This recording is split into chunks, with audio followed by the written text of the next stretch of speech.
Oh, hello! Welcome! Huge miss! I was supposed to be playing music that whole time. Welcome anyway. Soul Foundry says, woohoo, Mondays! Big Monday here. We're playing some more Yoku's Island Express. I'm excited. I'm into it. I actually really dig this game. What is it? It's Metroidvania by way of pinball, or pinball perhaps by way of Metroidvania. We're a little dung beetle. We're the mailman. We gotta save the island god, man. We're here for it. Let's do it. Slot 1, 38%. 38%? Let's get into it. Alright, so we're climbing this mountain right now, which was the inspiration for the name of the stream. Oh no! Not like this! Oh, rough start. Okay. How do we do this again? Okay, we gotta learn how to do this again. Easy. Alright, look, we gotta shake off the rust real quick, as we sometimes do. This is, oh my. Well, that was not good. That was not ideal. I think actually I'm doing this wrong. Please, please, please, please! Look, I can fix this. But it's gonna take a moment.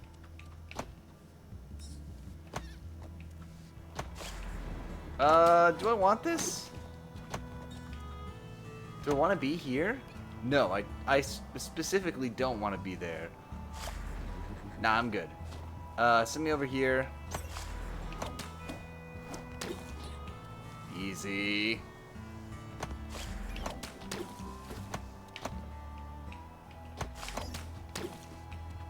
I feel like I also don't want to be here. No, that's the fast travel point. Oh boy. Okay.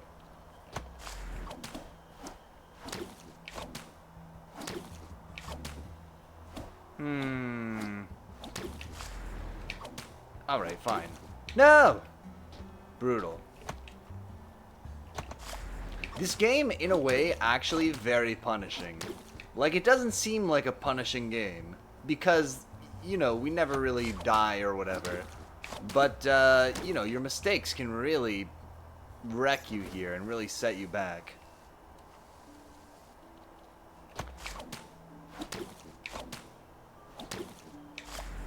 Easy. Good. Oh my god, I'll take it. I'm up here. Okay, now we know how to do this, so this is gonna be no problem. Oh my god, not like this! Okay, that's fine, I can fix this.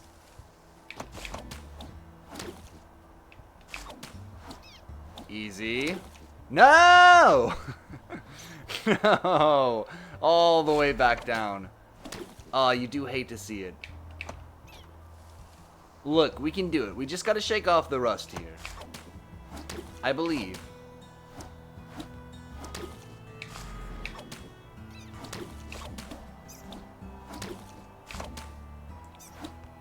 You just gotta believe. That's what we learned from Parappa the Rappa. And it's, I think, still as true today as it was 100 years ago when he first said it. Not like this! Oh, my word. Okay. I can fix this. Not like this. Look, we just gotta get up this mountain. This is gonna be the hard part of us, like, remembering how to do all this, remembering the timing and everything, and then it's gonna be great from here on out. We're gonna be flying through this. Oh my lord, not like that. Once we get through it. Once we get up here. This is the hard part. This is the hard part before the easy part. I guarantee it. With a capital G. And I don't usually use a capital G when I guarantee stuff, but in this case I will.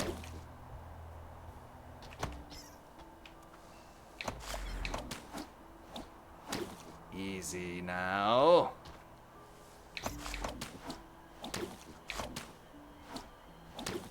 Oh my lord.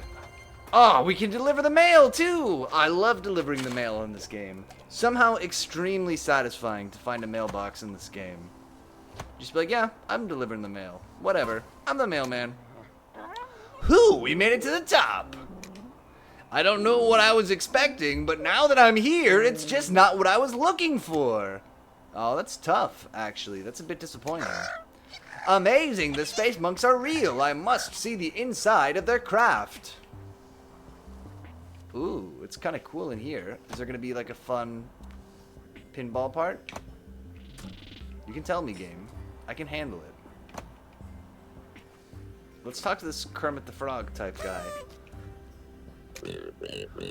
When you're making science, you can't be afraid of breaking a few eggs. Long ago, when the Order resided in Marrow Hill, I had a mate who couldn't see that. When we moved up to the Ivory Peaks, I was forced to leave my mate behind. But it was all in the name of science, so it's okay. That actually is a pretty sad story, Lilitu. Gotta be real with you? A bit sad. Let's talk to this man. Welcome to our compound. I am Boone, leader of the Space Monks, and this is my spaceship. A letter for me? Nim says they're in dire need. It cannot be helped. We've got a tight launch window, and we won't get another for years. The ship engine keeps failing. There's something blocking the exhaust in the tunnels below. Go down to the engine room and talk to my engineer to see what the problem is. I'll consider heading down with you after we've launched. Alright, you got it, bub. Let's go talk to the engineer. Let's go do it. It's fun to be loud on stream. Zip, bip, bip, bip, bip. Good. What's down here? A secret? Maybe not. Talk to this man. My pilgrimage completed, I shall remain here and gaze at the beautiful vistas before us. The earth has music for those who listen. That is why I chose not to speak until my journey had been completed. Okay. Bit of a flex, but that's fine. Alright, we gotta go find out why the spaceship won't fly. Besides the fact that it's like I want to say a whole mountain. I hope that's not rude to point out, but mercy. It's not like down here, is it? Oh, okay, well let's talk to this guy. There's some kind of quest here. Oh no, I remember what this is. Find Boone in the Ivory Peaks. Giant Spot just says, have you never seen a mountain fly? Listen, I've seen, oh my god, I was gonna try to do a Shrek reference, but now I can't remember what it is. Even a superfly, but I ain't never seen, I actually don't remember what the thing he says he's never seen. A donkey fly? It must have been a donkey fly. I've seen a horse fly, maybe even a superfly, I remember it now. But I have never seen a donkey fly. What a movie.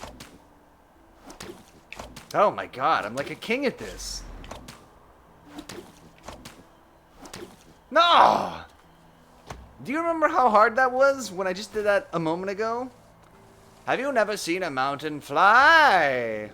A true classic for our times. I love Shrek. I love... Like, I don't... Like, well, so I do. I do like the movie Shrek, but I love the arc of the movie Shrek. Where, like, when Shrek came out, many parts of Shrek... I mean, this is obviously telling you something you already know, but just to reiterate why I like it, I like that many parts of Shrek were, like, actually cool when it came out. It was very contemporary in a way that I don't think we realized at the time. And since then, these things have all become extremely memeable.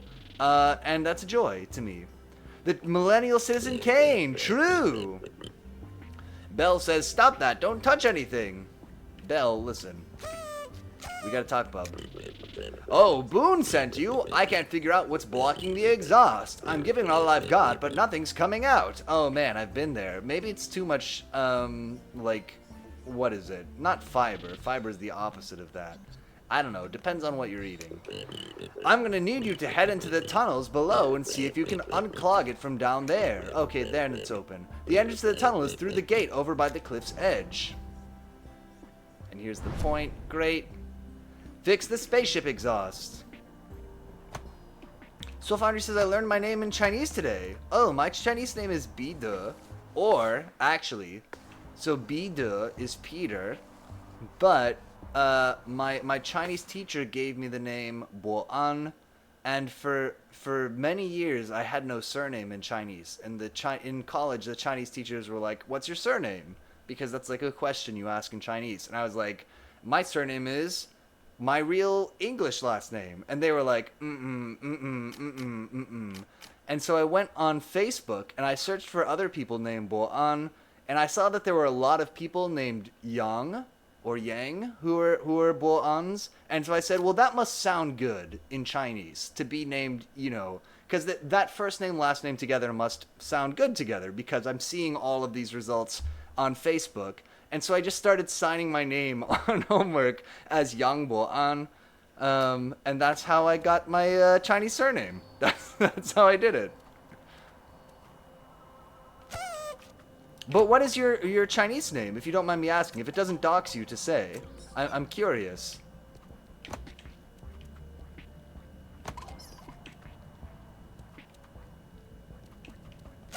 How do I get up there?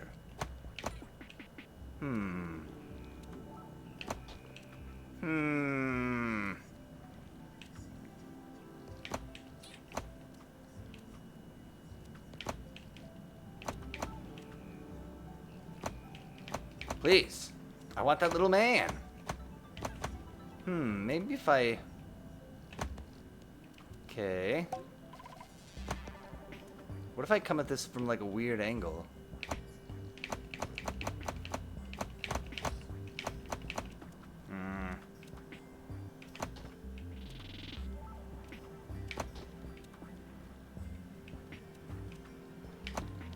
Soulfoundry says, it doxes me? Okay, no worries. The first character is for bot. The second is for blackmail. Well, I used to say, so Bo An, in Chinese, you usually you have to tell people what the characters of your name are. And so I would say, Bo si de Bo, which means Bo is the Bo from the word for like doctor, but like for a doctorate, right? So like a very educated person. That's the Bo. And An, no, what did I say? That's what I used to say. Say Bo de Bo, and An sa Antoine de An, and An is like the word from the word for safety. It's the same character, and so I'd say, oh, it's from doctorate and safety. But then I learned that the word for gambling is du bo, and it has the same bo as the beginning of my name. And so I said, oh, from now on, when I explain my name, I would say Bo se du bo de Bo, which means the Bo is from gambling, and An sa Antoine de An, which means the An is safety. So it's a safe bet. That was my branding, introducing my name. Sylvania says, I just like that the first character is related to Thai because I worked in a Thai restaurant for such a long time. I knew someone who is Thai. I worked with a woman who is Thai, and she told me that writing Thai like really tires out your wrist because there's all these little circles and loops and stuff that you have to write when you write it. She was like, oh, it's like an exhausting language to write. But I don't know. I've never done it personally. Giant Spot just says, my name is spelled Raymond Luxury Yacht, but it's pronounced Throat Wobbler Mangrove. Exactly. You made it down here? Good. Get in there and try to find out what's blocking the exhaust. And Soul Foundry says, my kanji in Japanese translate to peaceful, which is not at all like me IRL. Oh my god, Soul Foundry. Is it, wait, I'm going to write it down and I'm going to hold it up to the screen. Is it this character? Because we might share a character in our Chinese and kanji names. Is it, it's a woman under a roof, right? It's like, oh, that doesn't show up at all. Is it like this? That's terrible. Let me write it more coherently. Let me take another shot at that. Do I have a Sharpie too? Because that'll show up better. Well, this is actually worse, but it might be clearer. Lol, no, that's kanji for cheap. Are you serious? It's a woman under a roof. That means cheap? That's actually fantastic. Also peaceful. Okay, okay. Yeah, no, my Chinese name, let me see if I can still write it, is, oh my god, the first character is really hard, though. Yeah, 3 women together, and women in a cheap hat! Oh, man. And Giant's Badge says, yeah, 3 women together is cheap. Oh, I probably want to show you the correct card, right? I'm literally holding up the wrong 3x5 card. This is my Chinese name. But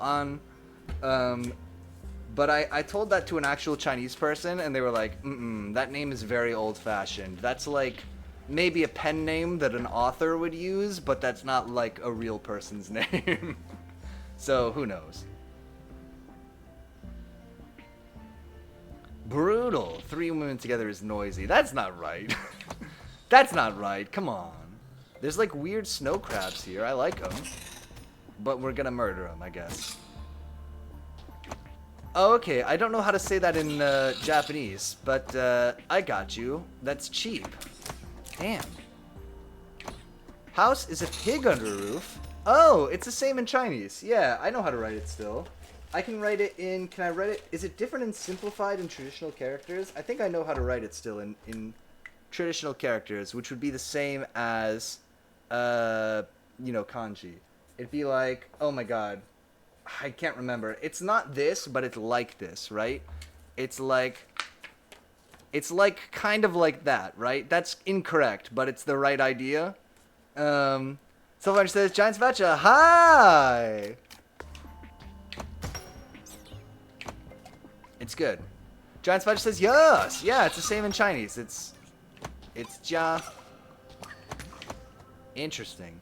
I'm doing Japanese on Duolingo right now, and I definitely lean very hard on like, especially for the numbers, because man, okay, am I crazy? Or sometimes do you say the same number with different pronunciation in Japanese?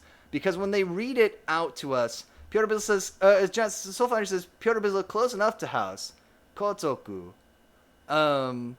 It seems like they pronounce it differently, kind of depending on the context, and I just always look for the Chinese characters that I'm familiar with.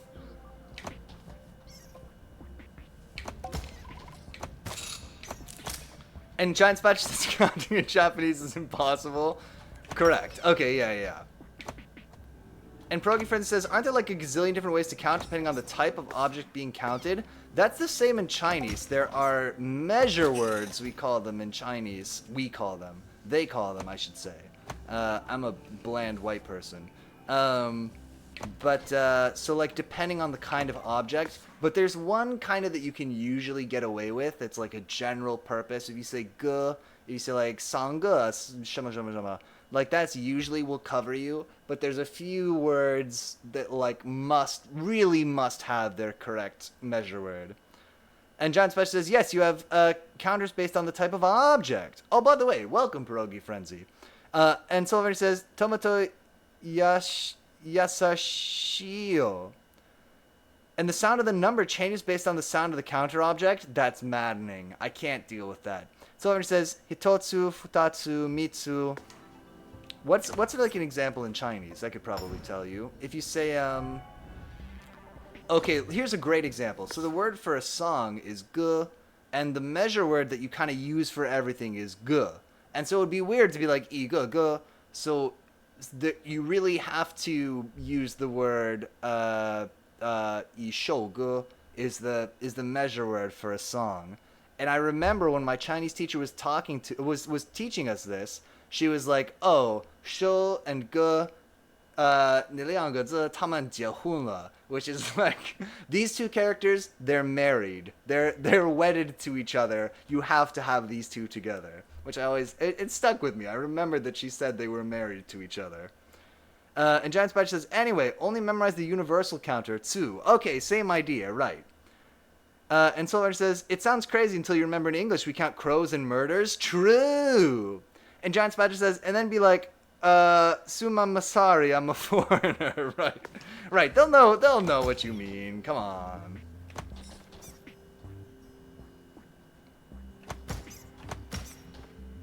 That's interesting. So that's something that we need to blow up with a little slug somehow. That little ball in the middle. But anyway, we can just be up here. Oh, there's the slug thing. Oh, there's a giant crab monster.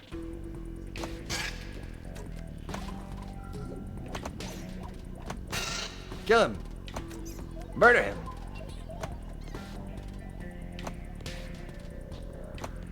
He's farting.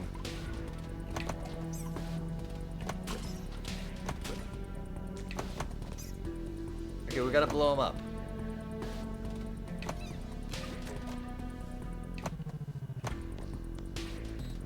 And Progress Frenzy says, yes, but in terms of venery or just silliness, it sounds more fundamental in Chinese and Japanese. Also, is that why Mitsubishi 3 diamonds, not Sanshibishi? Question mark? No, I'm not having a stroke. I do not know. Is that what Mitsubishi means? And Sylvain says Japtko, which I don't know what it means. We gotta get, listen, there's this other streamer who I really like, even though I don't watch his stream enough, named Disembodied Voices. And if you want to just check out a cool streamer, Disembodied Voices is my recommendation, but he does Japanese lessons on stream sometime, so he would be the perfect person to ask. Sylvain says Polish is like having a stroke. Pierogi Frenzy, sorry. Ah, brutal.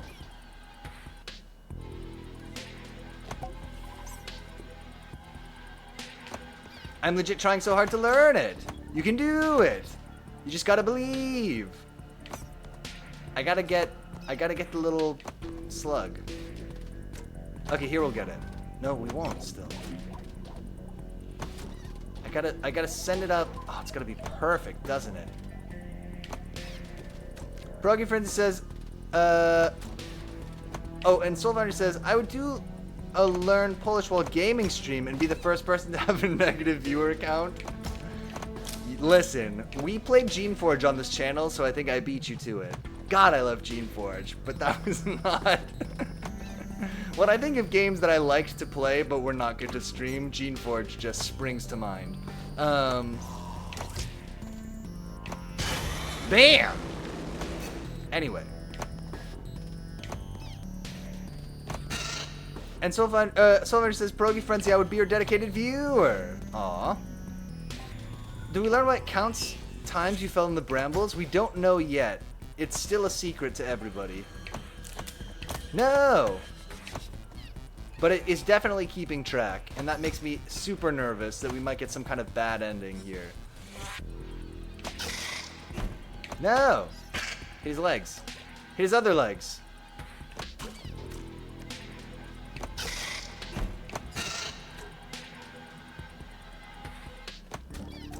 Easy. Here it goes. Here it is. I know that we could go up and get all those little prizes there. Maybe we'll do that now. Okay, good. We got his leg. Can we get his other leg? So we get in the middle, he puts his other leg back down. Okay, that's good to know. Somebody says, I didn't go to work today and I just took a shower. And I'm gonna just say, I smell pretty nice. Nice. Oh, it's been so hot here. I haven't checked, but I'm sure that I personally don't smell pretty nice. Although I also didn't work. Actually, I did work today. Unfortunately, I did not plan to work today because I did have Juneteenth off. But I had some work to do where I'm Lord. Okay, here's the really smart team. The really smart thing that they did at my job. I shouldn't be mean. So they were like, we're spending too much money on the QA team. They had this contract with a QA team based in Slovenia. Giant Spider says, I'm working right now. No! And Soulfinder says, I woke up and planted some Korean squash. Oh man, I planted some tomatoes today. Since I'm moving soon, I was like, maybe I want to plant some tomatoes on the balcony. I've got all these really old tomato seeds, so I just planted a whole bunch of them under a grow light. So we'll see if any of them sprout. Anyway, what am I trying to say?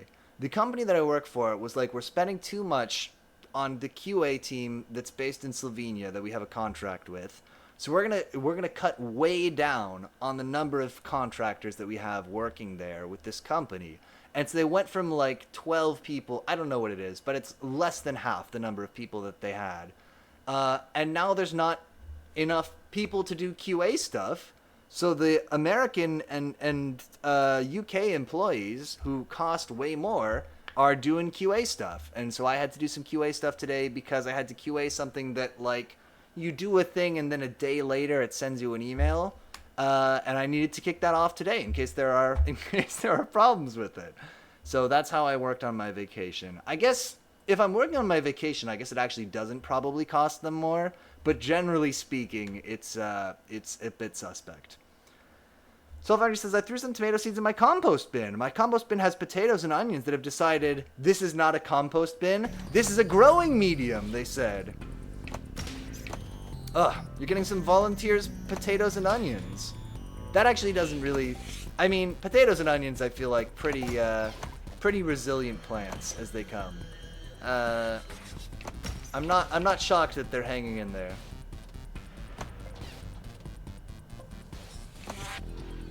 Oh, we gotta get a perfect hit here. Not like that. Easy, here we go. Oh, a little short. Yeah, I mean, so I'm the new place that I'm moving to in a couple of weeks here is gonna have a balcony, which is exciting. So hopefully I'll be able to grow some more stuff that I'm growing now, but we'll see. We'll see. It depends on how much sun there really is in practice there. Soulfinder says, yeah, well, I'm wishing they'd do something other than kill my cat. Oh, did the potatoes kill cats? Do cats not like potatoes? And Giant Spider says, are you going to stream for from your balcony? Hot tub stream! Oh my god, could you imagine? I really want to do more IRL stuff after the move. I've mentioned this before. I mean, I want to do some HeroClix stuff maybe, and like... Okay, here we go. Ready?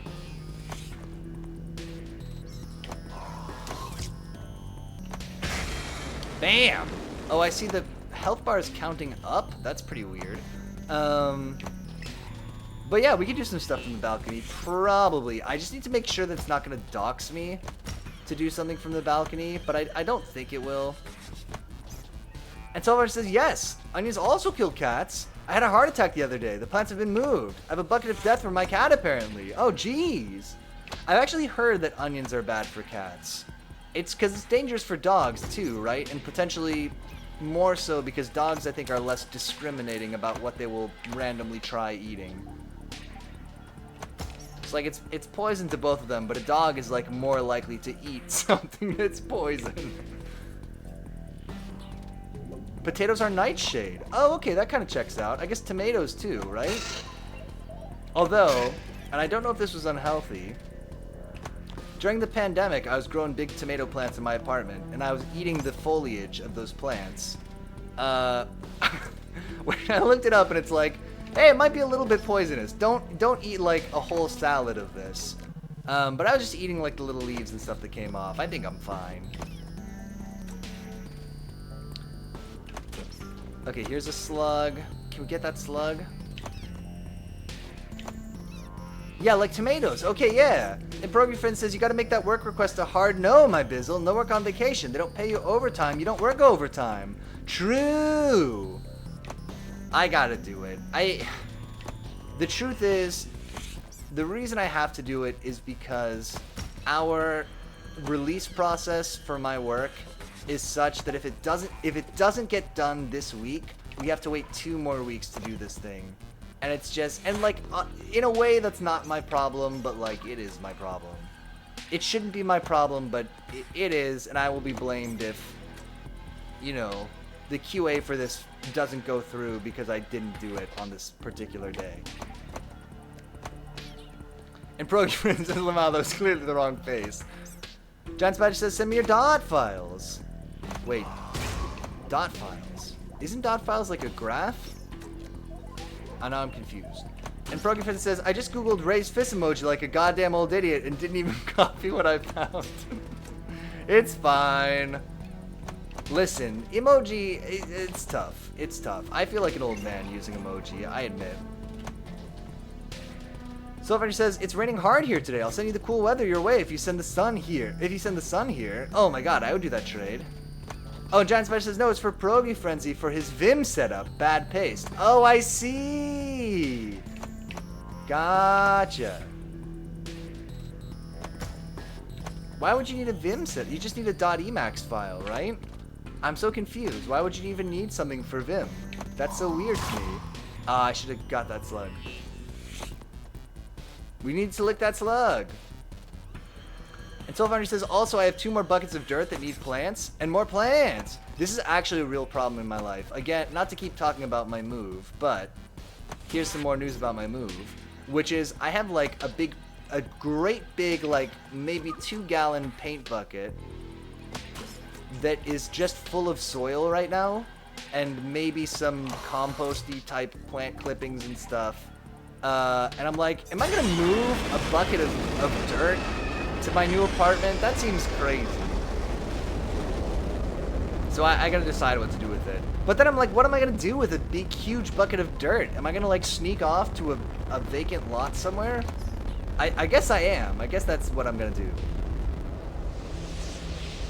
Pierogi Friend says, yeah, for someone with a handmade terminal color scheme, you ought to know what dot files are. True.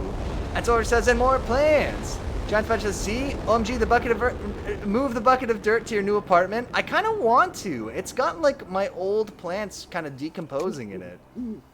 Oh yeah, we finally did it. And so says, Piotr Bizzle, the answer is yes. And Pierogi Friend says, wow, neat, grats on killing the spider. We did it. I kind of forgot that's what we were doing. But yeah, we're here. My pilgrimage completed, I shall remain here and gaze at the beautiful vistas before us. The earth has music for those who listen. That is why I chose not to speak. Oh, we already heard this. Soulfinder says, Piotr Bizzle, I will help you move that bucket of dirt. Well, I've also got, I mean, besides the bucket of dirt, my god, I've got, like, multiple big planters. Should I just show you? I can visually show you this. I've got big planters that I didn't really have anything, you know, specific growing in. But I had all this straw that I had bought to feed some of my mushrooms that I was growing. I bought straw. And when I used them as mulch, I found out that the seeds in the straw, the wheat seeds, were viable and were sprouting up. And so I had these big planters also full of dirt, which basically represent extra buckets of dirt. And I just put the straw in them and let the wheat grow. So I'm growing wheat in my house also, weirdly. I'll show you.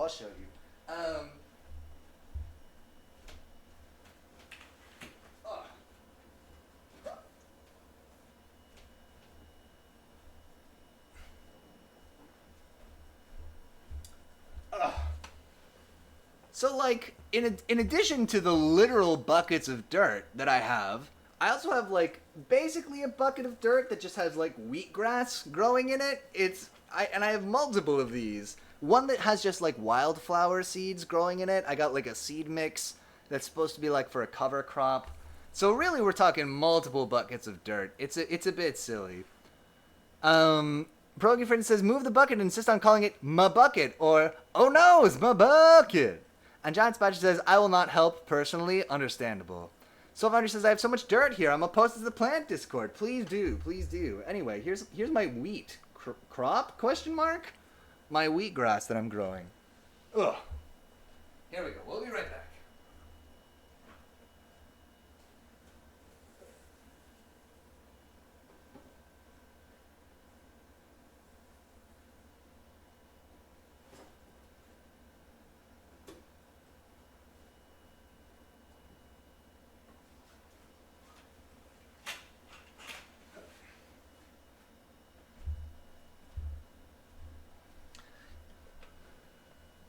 Giant Splash says, make a new Discord channel just for dirt. I could, honestly. I have I also was storing dirt. Like, that's how I store dirt mostly. Like, besides the big, huge paint bucket that I have, I've also got, like, just planters with some kind of random cover crop in them. I had hyacinths growing in, like, this long metal trough thing that I had. And they did not do great, but they smelled really good for like 1 week. I had hyacinths and then they were gone. Pierogi Friend says, my dad was almost bit by a copperhead. Oh my god, that was hiding under a bucket in the forest. Asked why he moved the bucket, and he calmly explained it's his bucket and he likes to keep it in the woods to check it. Good. I think it's good to keep a bucket in the woods. And Giant Badger says the Slack CEO once said you should have at least 3 channels for every member of the Slack. Oh my god, that might be too many. The launch was a success. I'll uphold my part of the bargain and head on down to the village. I'll meet you there, Yoku. There's a beeline just below the peak. If you can afford it, it's the quickest way to get back to the village. Giant Spudge says, agree. I'm in too many slacks in my work as it is right now. The space monks really don't let anything get between them and their goals. I like the way they think. Now that we've found the first one, we just have 2 more chiefs to go. Let's not waste any time. Nim is counting on us to save Mokuba. Soul Founder says I have 5 pots of soil. I had 6 until I reported the fiddle leaf fig today. Oh, I got a fiddle leaf fig here too. Actually, it's a big plant. It's pretty cool. Somebody at my work, it was in the background of my like Zoom call, and they asked me if it was fake, and I was like, nah, this is a real plant. Giant Spudge says, anyway, there's like 5 people in your Discord, so you need at least 15 channels. Yeah, that sounds about right. Listen, I like to say that we have a small but dedicated audience on this channel. Which I think is close enough to being accurate. Can I go down there? No? Anything cool happening down here? There's like a thing I was gonna pick up. Brogy Frenzy says, I used to know a car salesman that once took a customer for a test drive in a Porsche or something fancy like that. The guy really knew cars, and when it ended, he got out, grabbed the tailpipe, seriously burning himself, and said, yep, that's hot, and left. In fairness, if I foolishly grabbed the tailpipe, I would also try to probably play it off like that. You gotta. And Sylvania says, I count for like 19 viewers. I got a lot of energy. Oh, and I appreciate it, believe me. Honestly, okay, I'm gonna be real with you. The way that the channel is cannot be called successful, realistically. But this is really also like the way that I prefer the channel to be. I'd way rather have, you know, 4 or 5 people who really like the channel, who tune in all the time, than a bunch of randos, you know. I gotta be real with you. So anyway, not even just as copium, but for reals. I appreciate your viewership, and it's pretty cool. Pretty cool. I like the way we're doing this. Brogy Friend says he told me the story 18 years ago and it really stuck with me. I guess it would. It's a memorable story. No! Please. I've made a terrible mistake to come back here. We must escape this place. How am I gonna get out of here? Do I have to... Oh, there we go. Okay, we're out. We're out. Let's GTFO here.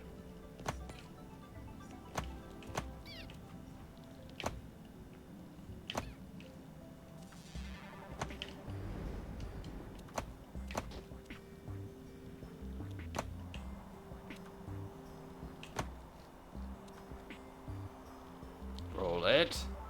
Oh, I really hope we can customize our little dung ball. Right now it's like a little moon, but it would be cool if we could make it brown.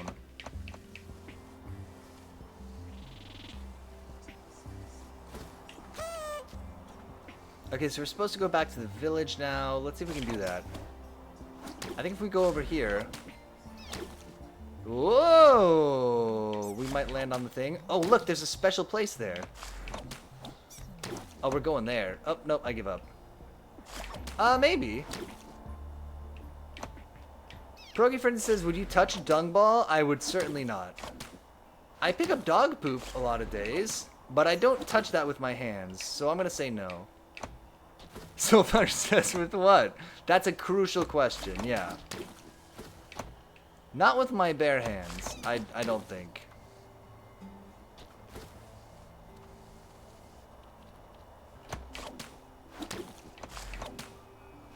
I don't think I could stomach it.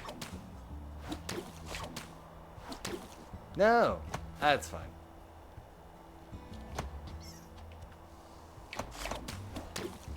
Oh my god. Come on, grab it. Oh, I thought we could get that.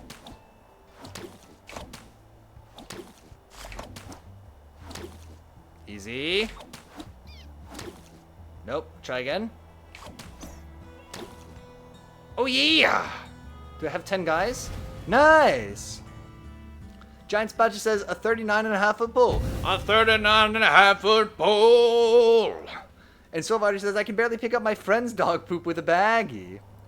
And Giant Spatula says, for my Google search, how long is a Grinch pole? Exactly true.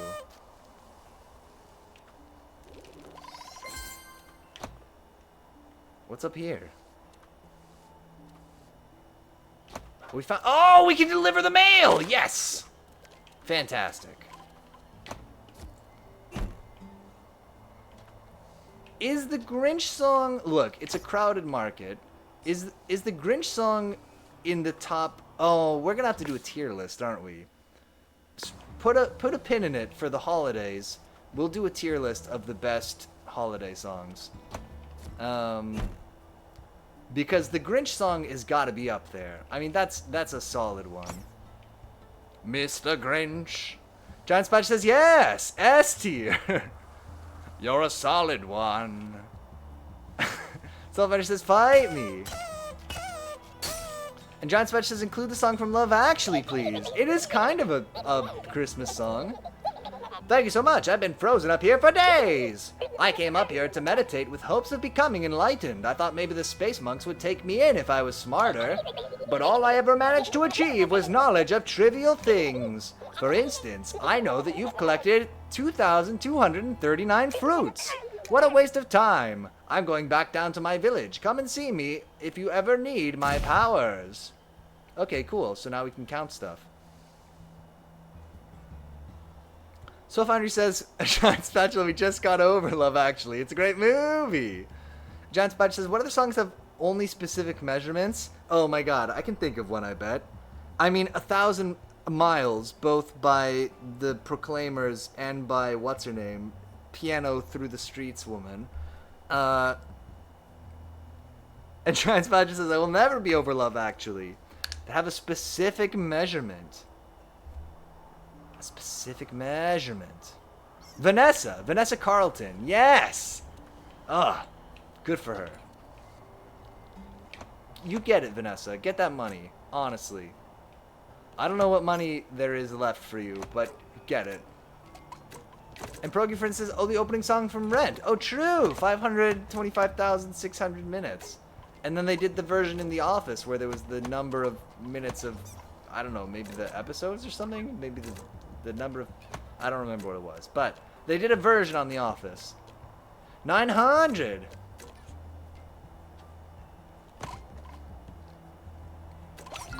Can we count that song by, Fort Minor? Where they say all the percentages? You know the one. And Giant Spatch says, oh, okay, never mind, I was a bad theater kid. Oh, no! Did you get the number of minutes wrong? It's 500, right? I might be wrong. 500! Oh, no! Oh, it's fine, it's fine. I won't tell anybody. 525,600. And then the correct way, though, is in cups of coffee, is what the song, how it resolves. Is we learn that actually the way to measure a year is in cups of coffee. Somebody says, I'm a little doubtful, but Soul Foundry says, I sing this song legit every day. Hard a bed of frozen mulch. Good to know. Alright, if we need a hard bed of frozen mulch for something, now we know where it is. I can fix this. How am I gonna get up there? Ugh.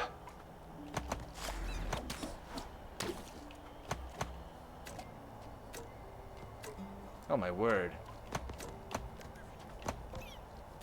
So Orange says 5,000, and Progy Friend says, lol, just 500 minutes. Just 500 minutes in a year. It's not as long as you think. The time really flies. Silver says 525,600 minutes. Moments so dear, cups of coffee. Oh, true! I haven't actually seen Rent, truthfully, so I'm being a bit of a poser right now. I like how they were like, hey, the fastest way to do it is to go this way. And I'm like, nah. Nah, I'm good. I'm gonna go the slow way. How would I ever... Oh my god, I know how to do this. But it's crazy, but we could do it. Giant Spatch says you don't need to, and Soulfinder says Rent is a horrible play IMO. Oh, okay, good. That makes my life a little bit easier, actually. That's good. I wasn't probably gonna see Rent anyway, but that's okay. I'll just watch, I don't know, Moulin Rouge again or something.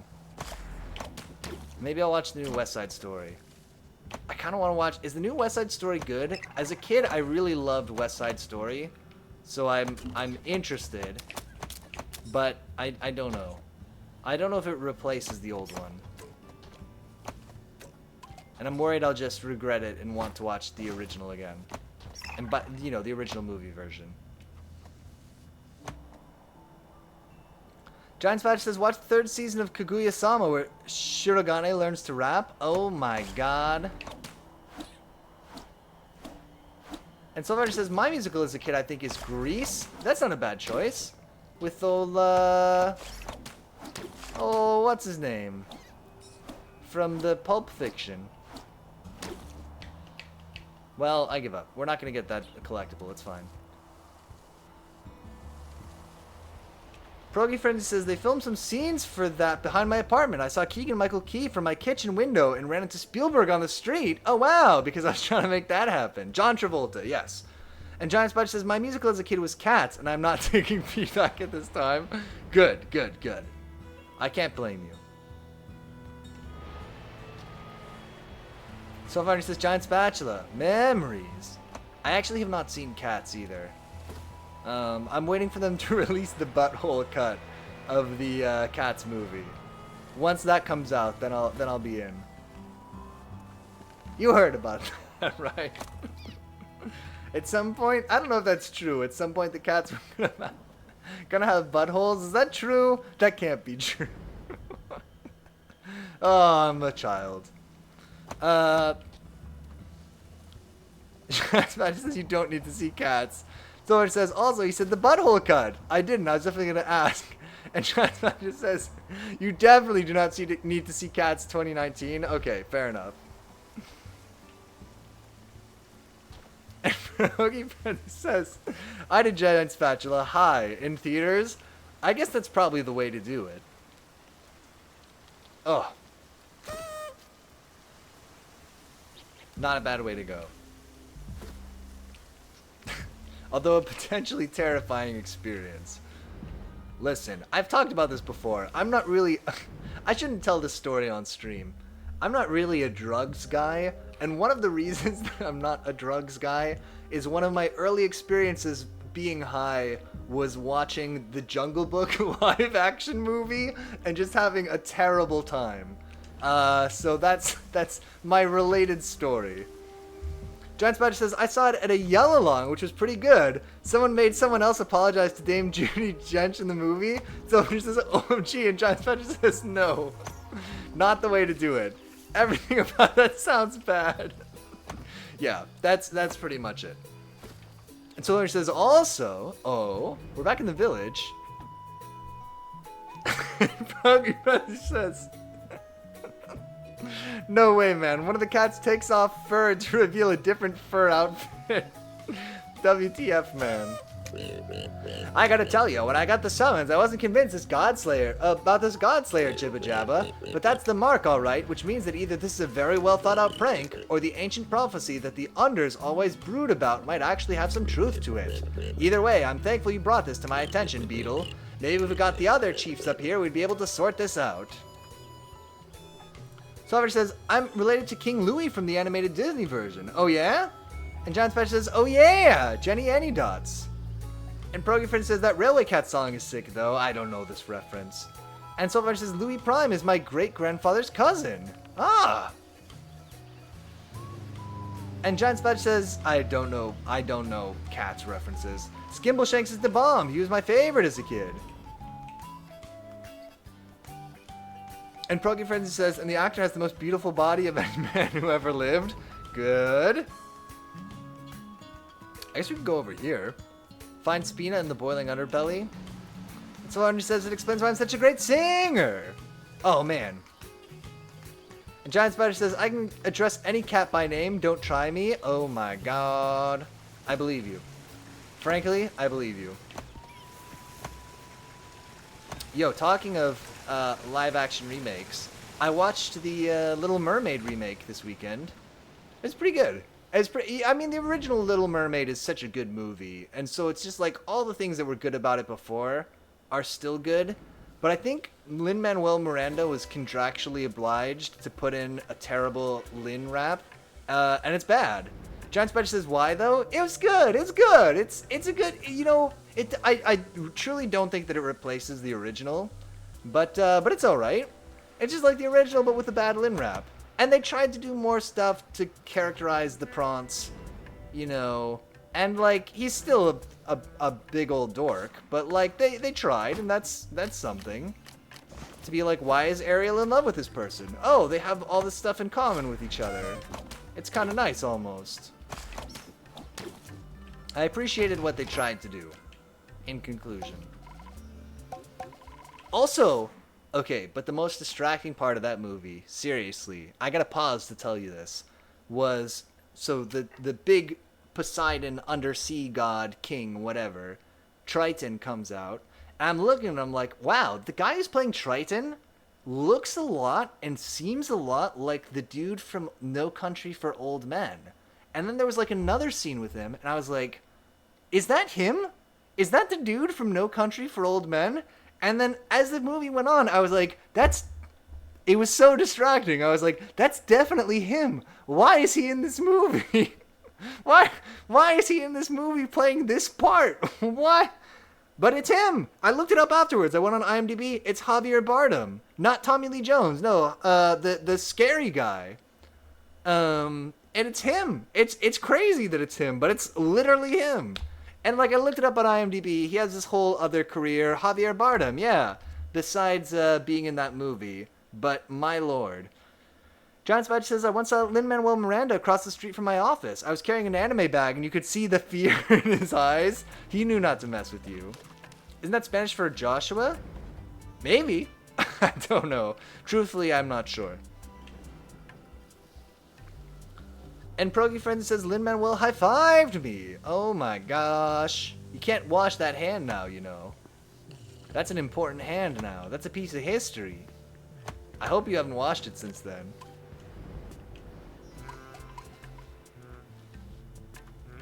Poor Lin. I feel like popular culture has turned against him. But, he did some good stuff. A victim, perhaps, of his own success. Lin-Manuel Miranda. Line starts here, no cutting.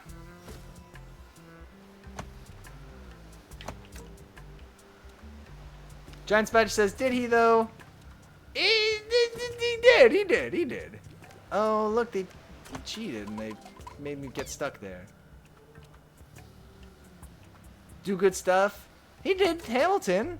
I liked Hamilton when I saw it, even though I wished I had glasses when I watched it, because I was far away in the back. Lin-Manuel tier list? Okay, he did Hamilton, and everything else he did was terrible. Is that right? Hey Beetle, good fortunes come to those who hunt wickerlings, and I just happen to have the thing that could help you. Do you want to buy the wickerling tracker? I almost do, but I'm a little bit too poor. But I do. Hamilton and In the Heights still slap. There you go. Good old Lin. Manuel Miranda. Giant Spatch says In the Heights does not slap. I have not actually seen In the Heights, so I cannot speak to this, but I believe that it could slap. I'm a believer. You know what? No, I'm not going to do it. I was going to officially endorse Lin-Manuel Miranda, but I've decided against it. I don't have enough evidence for this particular claim. John Spatch says, I would put Moana at S tier and everything else at B tier at best. Wait, did he do Moana? Oh my god, the You're Welcome song is dope. I mean, obviously, The Rock is just being super likable and doing a lot of the work there, but still. Progy Friend says, I've only seen the trailer for the movie version, so perhaps I cannot authoritatively judge it slapping. I see. Yo, Moana's great. Yeah, you're welcome as a Lin rap. Okay. Okay, Lin. You know what, Lin? You're back in the fold. I'm officially taking Lin-Manuel Miranda back in the fold. He's in. He's part of the team. Congratulations, Lin. Anytime you want to officially endorse this stream, you're now welcome to do so. And so I says, Giant Spatch of Moana's the best Disney movie. I would kill to braid Moana's hair. I just lied. You wouldn't kill to braid Moana's hair? I get that.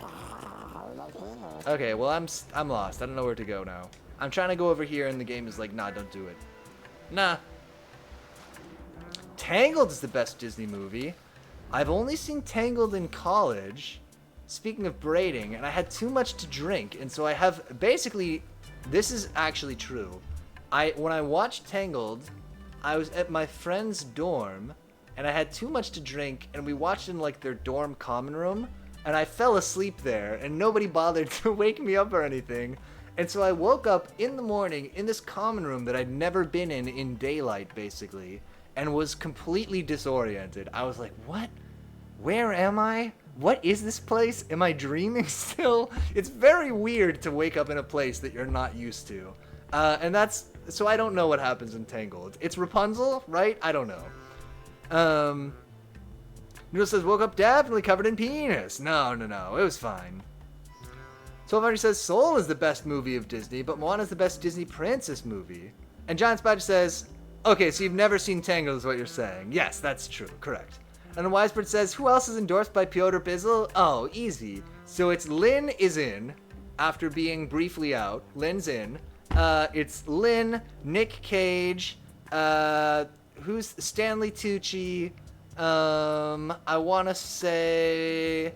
who else is in that group? Peter Cushing, and you know what? Christopher Lee, get in there too. He's in there. It's all men right now. Who's a woman we can also recommend? Charlize Theron, and I want to say, the woman from the Resident Evil movies, whose name is escaping me right now. I can never remember names on stream. I'm not actually this forgetful in real life. It's for some reason on stream I can never remember. Broken Friend says, I got too drunk in college in GA and woke up in Tennessee. Oh man! Silver says, I never saw Tangled. I can remember her name. If I focus on it, it's almost like I have to not focus on it. Oh, also, Mr. Alan Rickman is also in the list. He's also fully endorsed. Her name is... I can't believe I can't remember. She's great, but I can't remember. Somebody says, I never got too drunk at college and didn't attend in a dry... Oh, and didn't attend in a dry county. Drunk at a college and didn't attend in a dry county. Got it. And Noodle says, I got drunk and blacked out. Woke up sandwiched by two dudes. That's not so bad. At least it's warm. Giant Spider says, I don't remember anything that happened in college. Not because I drank a lot, but because I had depression. TM. Oh no! And Noodle says, they were my friends, so I'm confident no gay stuff happened. It'd be fine either way. It'd be fine either way. It's college. It's okay. What are we doing here? I can't believe I can't remember her name. Mila Jovovich. Yes. Sorry, my god. Yeah, of course, Mila Jovovich. And also the woman who plays Watson in Elementary, whose name I also can't. I literally just can't do it. She's also in, I can do this, Charlie's Angels. She's in The Man with the Iron Fists. She's great. I can't remember names on stream. John Spider says, I went to theater school, so I'm confident gay stuff happened. Lucy Liu! Lucy Liu's in. Get her in. Get her in there. She's definitely in. Yeah. Jill says, theater is gayer than a Marine bathroom. Is this a bathroom for the Marines or like an underwater bathroom? Because either way, I have further questions. How do game, where am I supposed to go? What am I supposed to do? You tell me to go over there, but I don't know how to get there. Jeez. I guess I can go down, maybe there. Alright, let's try to go down. On Wisebird says, I've never seen Resident Evil. Are they a good watch? No. The answer is no. The first Resident Evil movie, talking of being too drunk in college, in college, I had a sort of a ritual of if I drank way too much at a party and I laid down to try to go to sleep and my head was just like spinning and I was like, I can't go to sleep.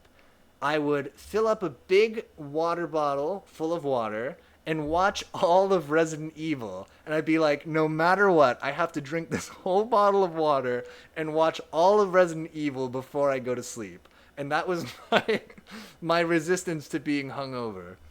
Giant Spudge says, Unwisebird, do you like the last Witch Hunter? And Wisebird says, I like the first 15 minutes. The first one is, the first one I think is actually okay. The rest of them absolutely are nonsense. You don't need to watch them.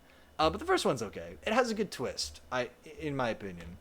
There are some, you have to turn off your brain a little bit because there are some plot points that are like, there's no reason for it to happen. Where it's just like, and then these people do this for some reason. And you just gotta be like, don't worry about it too much. So far he says, my favorite drunk story is me waking up on my bedroom floor with a bestie in my bed, me standing up and saying loudly, why did I sleep on the floor? And they replied with, you know why you're there, do not get loud with me, you know why you're on the floor. I went to my friend's wedding in Georgia, speaking of Georgia, and we had the bachelor party the night before the wedding, and somehow it ended up with him sleeping on the hotel bedroom floor the night before his wedding. Nobody gave him a spot in the bed or on any of the chairs or anything because we were all packed into this hotel room for money reasons. And he ended up sleeping on the floor, and it was pretty good. John Spatch says, okay, but did it work? Your hangover remedy? It did. I mean, I think, okay, I'm going to be real with you. There are 2 keys to not getting hungover. Key number 1 is being young. Being young is a great way to not get hungover. Key number 2 is drinking lots of water. And if you drink lots of water before you go to sleep, if you've been drinking too much, it's a big help. I definitely recommend it. The other thing that I can recommend is being 19 years old. Broken Friend says, in that way, they're very true to the game. Oh, the Resident Evil movies? I guess so, honestly. They're weird. They're very divergent from the game. But yeah, there's the same kind of shared spirit there. Giant Spatch says, damn! Listen, I'm just telling it like it is. I'm spitting the truth here. If you don't want to get hungover, go back 10 years ago. You mean being 21 years old? Of course! Of course! I would never do a crime if I was not already willing to do the time. Now I'm down here. Is this a good place for me to be? Okay, there's like a pinball game here. Be 21 years old is what I meant to say. Which, I think that's somehow connected to like knighthood or something? I don't remember. I read that once. I don't know if that's true. The 21 was like when you could stop being a little bitch, a little bitch-ass squire and become a real knight. I shouldn't say that. Progy Friend says, I didn't drink too much. I mostly got high and watched The Core. That is a very similar kind of a movie. Honestly, same vibe as Resident Evil. You don't need to watch. I like Resident Evil, but you don't need to watch it. There's a lot of good. If you watch Resident Evil, ignore the main plot because there's dumb things in it. But just there's lots of good details in that movie. I'll give you an example. There's a part where there's this underground complex and it starts getting flooded with a poisonous gas, and a good detail is that there are dogs in cages at the complex and the dogs notice the smell of the gas before the people do. And that's a really thoughtful, good detail. And like, they don't make a big deal about it, but like the dogs start freaking out first, and if you're like paying attention, you're like, oh, because they smell it. And there's lots of good little stuff like that in Resident Evil, which makes it almost more strange and contradictory that the main plot is kind of dumb. Anyway, that's my Resident Evil recommendation. Don't watch any of the sequels. The sequels are 100% skippable. Nothing coherent happens in any of them. And I mean that. And I know that sounds like an exaggeration, but I mean it. Nothing coherent happens in them.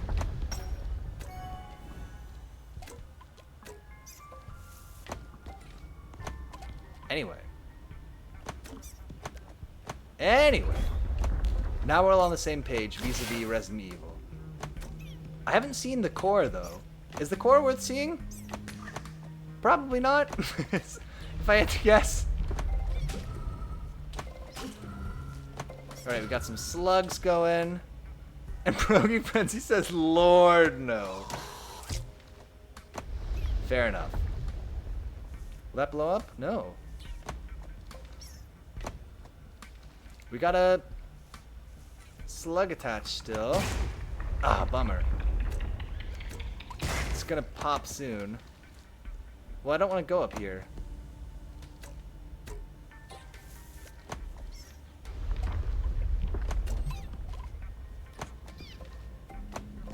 Easy. Good. Some more slugs out.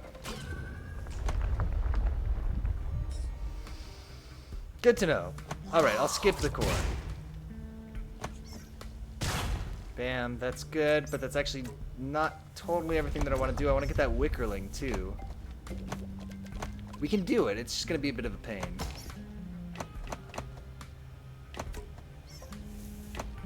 This is a very chilled out game. I gotta say, I actually really love this game. It's not a game that I would want to play all the time, but it's pretty chill. Very good. Deep. This is some deep analysis from me. You're welcome.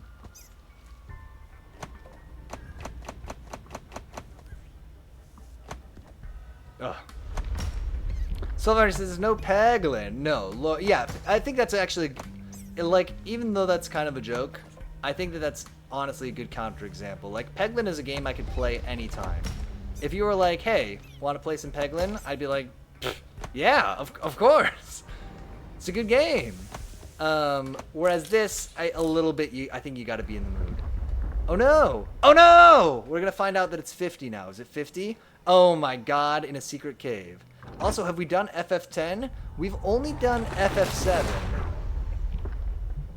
That scares me so much. I don't know what's going on there, but I don't like it.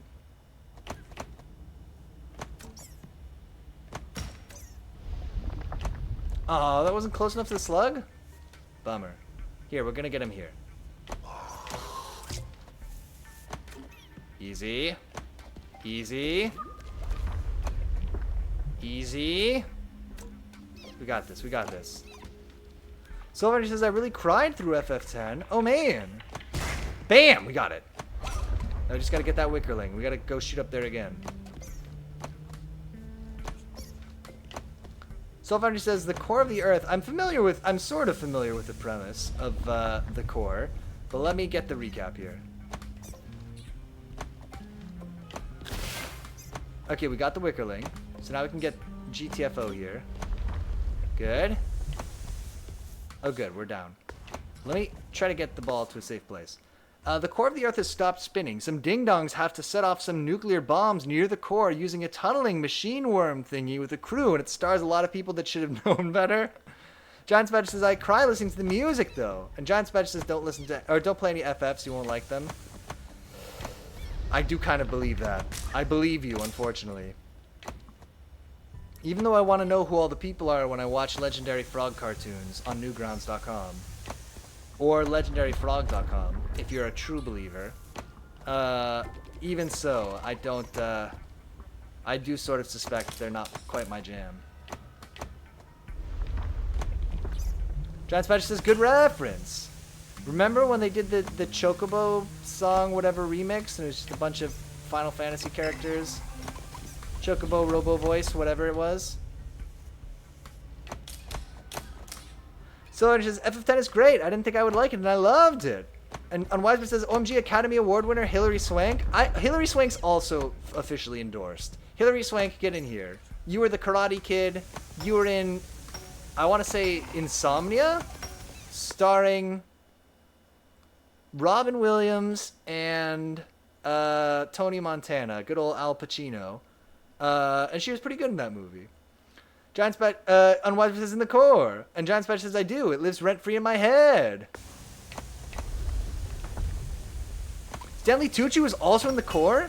Okay, so Stanley Tucci was in one of my favorite movies. Before he was however famous Stanley Tucci is considered to be.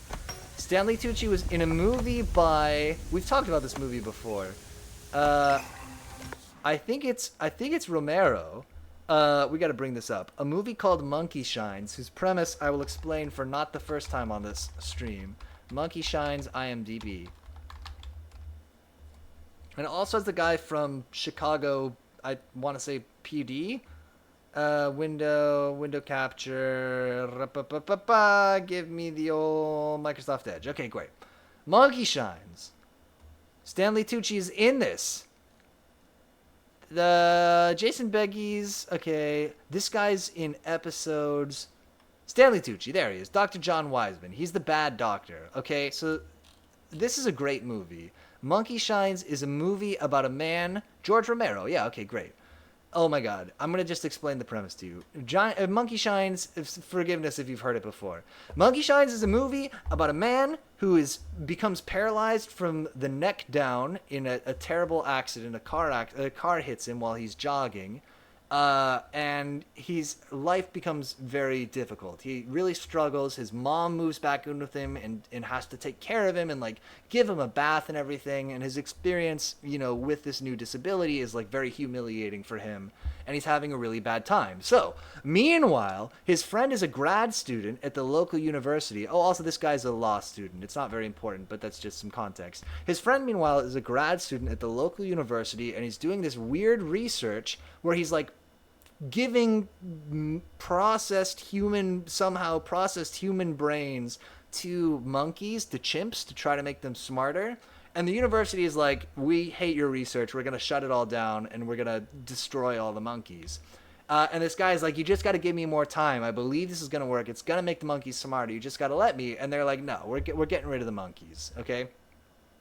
And so he steals one of the monkeys and he brings it to this woman who trains monkeys to help people who are, who are differently abled, I suppose. She's like, can you train this monkey to be a helper monkey for my friend? And she's like, yeah, totally. And so they get it set up so the monkey is going to be a helper monkey for the friend. John Spadger says we need a running Monkey Shines mention count. He's going to be a helper monkey for the friend who's now a quadriplegic. And also, the grad student friend is going to be able to keep an eye on this monkey and like see if it's smarter than a normal monkey. That's the whole plan. Unwiser says, OMG, this is a Malcolm in the Middle episode. Well, what happens is, this monkey being in this guy's life is like a breath of fresh air. It turns his whole life around. He's doing well in school again. He has all this agency that he didn't have before when he was living with his mom. His life is like awesome now. He's doing really great. But then, like, he and the monkey are really close. And it's kind of weird. And, like, he has a nurse that lives with him, and the nurse has a pet bird, and the bird attacks him. And it's a really scary scene. He's a quadriplegic, so he's helpless, and the bird is, like, pecking at his eyes and stuff. And then that night, the monkey busts out of its cage and kills the bird and puts it in the nurse's shoe. And so it's like, oh, how did the monkey know to do that? And it really seems like this monkey and this guy are on the same wavelength in a way that is kind of like creepy and kind of weird. And the monkey is very jealous and starts kind of lashing out at other people who might maybe be getting close to this guy. And things kind of escalate from there. But it's a really weird movie. It's really great. I recommend Monkey Shines, 10 out of 10. And Wiser says, okay, maybe this is not a Malcolm in the Middle episode. It's good. It's actually really good. Has a great little monologue at the end from the lead actor. And it's a real monkey, and it's great. Progy Friend says, WTF? It's actually a really good movie. Oh yeah, Ella is Boo. There she is. She has a credit on IMDb. There's Ella. Or there's Boo, who played Ella in the movie. Was the monkey being fed the dude's brain? No, but the monkey had previously been fed human brains and has some kind of a psychic connection to this dude. Anyway, Stanley Tucci is the dude's first doctor, okay? Because the dude, like, goes to the doctor, obviously, when he becomes paralyzed. And he... Basically, Stanley Tucci, as the dude's spine doctor or whatever, the girlfriend, the original girlfriend, leaves the paralyzed guy, and the doctor hooks up with her, and they become a couple, and it's awful. So Stanley Tucci is like a bad doctor and a bad man in the movie, and later a different doctor is like, your old doctor was a real piece of shit. He didn't know what he was talking about. We can totally fix this problem that you have. So it's Stanley Tucci in the movie, bad doctor, bad person. Let's go to today's featured hero clicks. I think that's probably a good way to get us off this tangent. Bam! Today's featured hero clicks is Black Widow. Listen, Black Widow is pretty cool, and specifically this sculpt is really cool. I don't know why they felt the need to have this huge movement swoosh emanating from her ankles, but there you go. And I think it looks pretty good. She's got some kind of I want to say a baton or a knife or something in her hand there. And Sylvania says, I freaking love this sculpt. It's really cool, right? It's very dynamic. It makes it a little bit hard.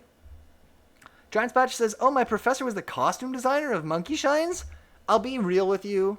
The costume, nobody doing the costumes for that would have really, stood out. But Progyfriend says, Frank Weller was the voice of the monkey. Is that true? But that is still cool.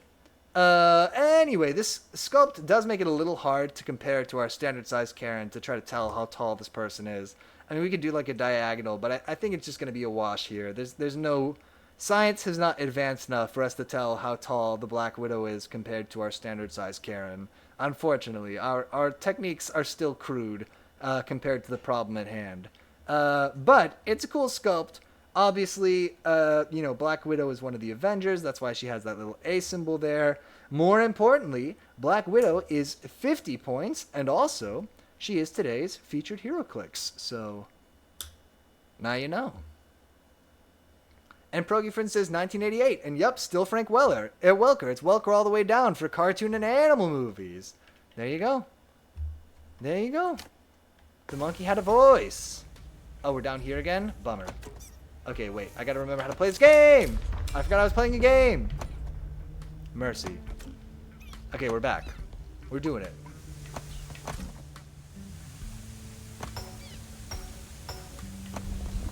Is that enough to open the thing? No? Okay, there's one more. Got it. Black Widower.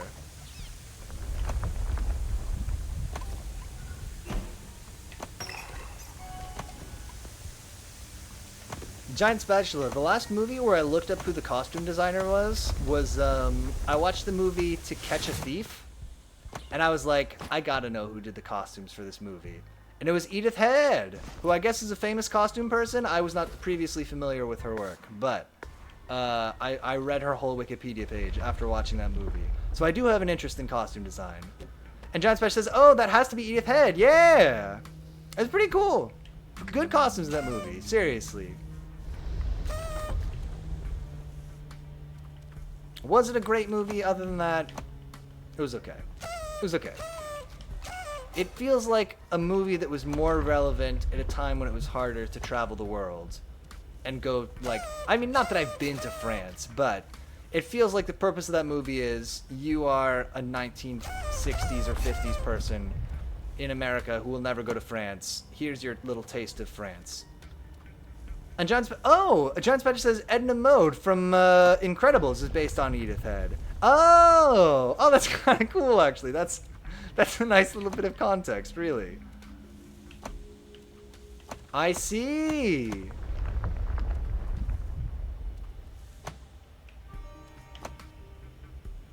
Alright, what am I doing here? Will this shoot me over there? Yeah! Ah, that's what we needed. Nice. Edna Mode. I never saw the second Incredibles. Has anybody seen it? Is it worth seeing? Was there more Incredibles after that? And Wisebird says Monkey Shine has a trailer poem?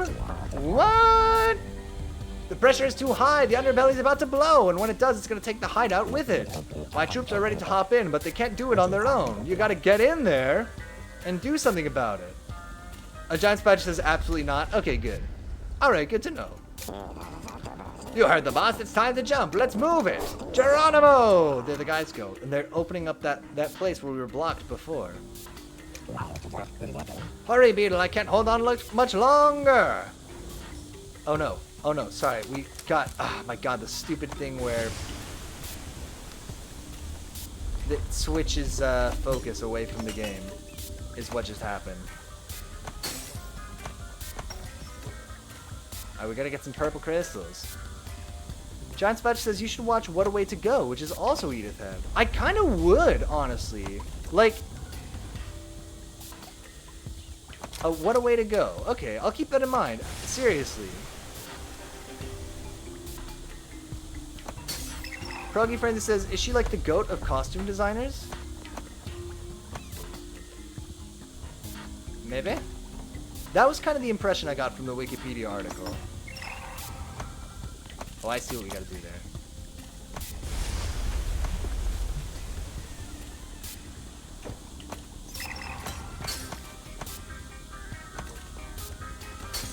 Nice. And Giant Spatch says she is, or the goat of Golden Age Hollywood at least. Okay, that checks out.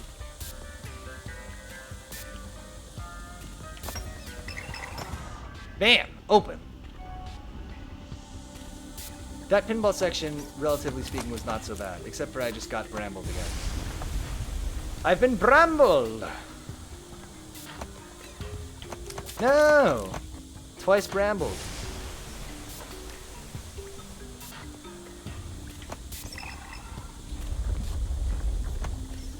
It was Grace Kelly's dress that made me look up Edith Head. Well, I was like, whoa, this is a pretty sick dress. Oh! Am I supposed to multi-ball this bullcrap?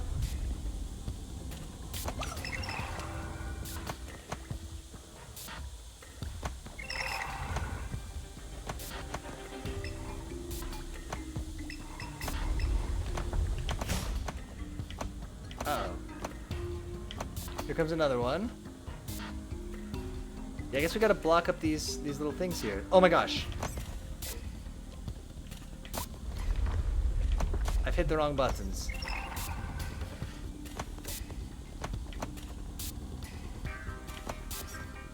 Can I block up that last one? Is that allowed? No, it's not allowed. Okay, so we gotta just focus on getting my little person up there to hit that button. Got it.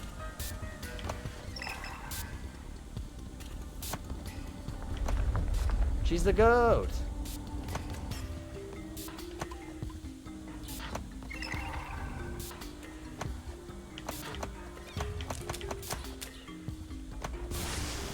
Easy.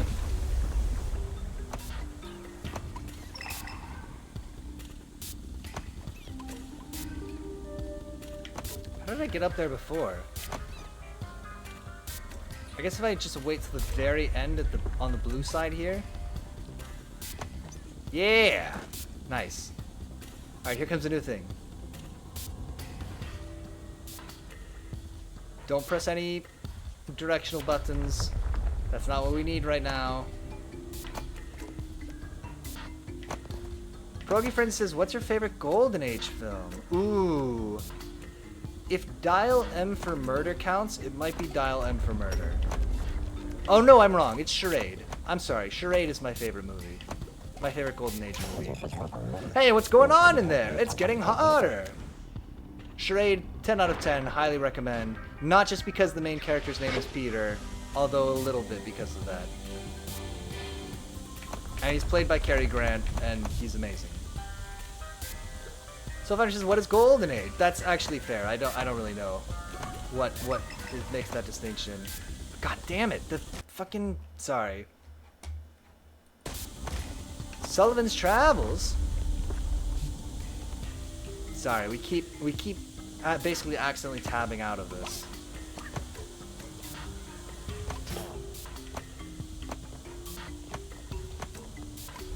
Multi-ball time.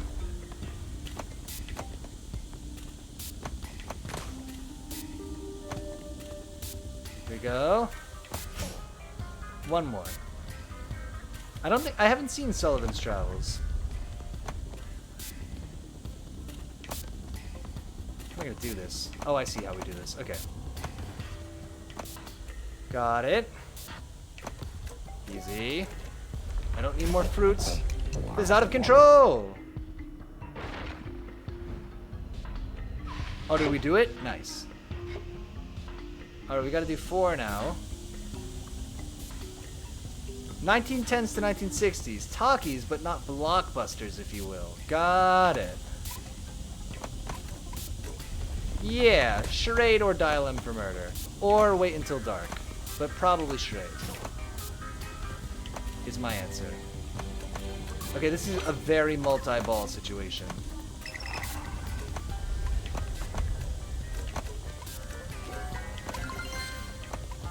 Good.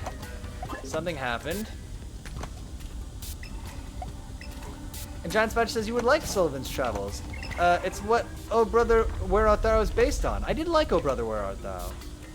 It felt like that whole movie was a reference to something that I wasn't familiar with, so that actually kind of checks out. I was like, is this something? Is this from something? Is a feeling that I had kind of that whole movie.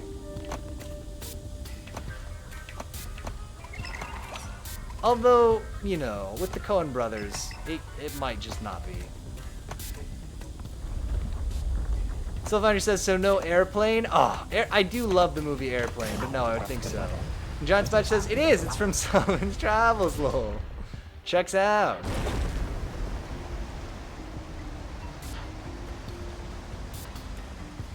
What have I done?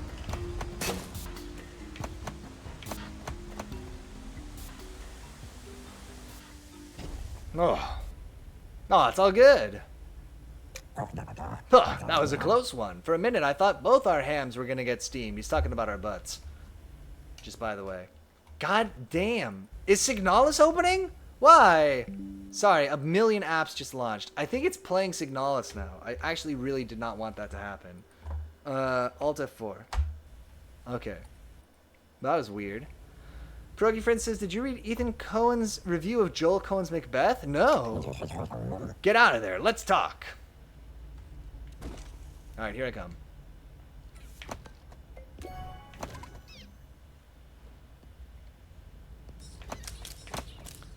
Oh, and Giant Spatcha says, wait, I haven't been watching. Is that the little worm thing that sits next to Jabba the Hutt? You mean Crumb?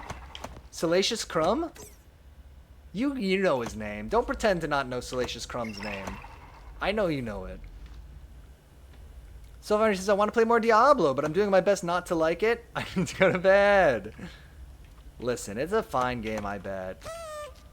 How do I go up and talk to this man? Oh, there it is. Alright, Joel Cohen's The Tragedy of Macbeth. Alright, let me see this. Open link in Microsoft Edge. Yes, please. No? Always.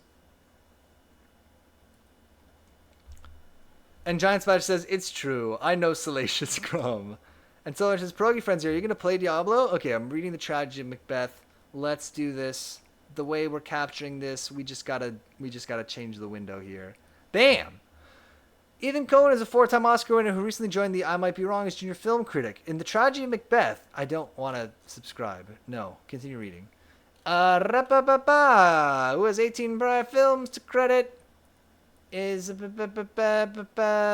Joel Cohen's shittiest movie by several billion light years. If all the elephants in all the world crapped into the same canyon for 100 years, you would still not have a pile of shit half as large as Joel Cohen's dumb as a dog dick rendering of this classic tale. I think that pretty much sums it all up. And I'm not just, well, I am kind of just saying that.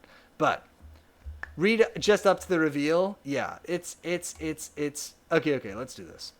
In The Tragedy of Macbeth, longtime Hollywood presence Joel Cohen, who has 18 prior films to his credit, takes sole creative control of a project for the first time. The result, not unlike the tale of Macbeth itself, is a tragedy of epic proportions. In the interest of full disclosure, my editors requested that I mention that I was Mr. Cohen's writing partner, producer, and creative collaborator on the aforementioned 18 films. I am also his brother. We parted ways prior to Macbeth in a split the press described as completely amicable. Despite my prior association with Mr. Cohen, I feel that I am completely capable of reviewing his work in a fair and objective way. Nice. Sylvander says, I can practice my Polish with you. Jabtko. Or perhaps Jabtko. I don't know. I don't know. That's fun. I like that he decided to do that review. Ah, that was a close one. Come on, I've had enough of this steamy dump. Let's talk at the hideout. Will this fast travel me to the hideout? Love it. Love to see this. Hey, Beetle, good fortunes come to those who hunt wickerlings. Yes. Oh my god, I'm literally one short. Okay, I'm gonna buy this. Program friend says, Jobco, it's a T, not a different letter. We have our own letter. Yes.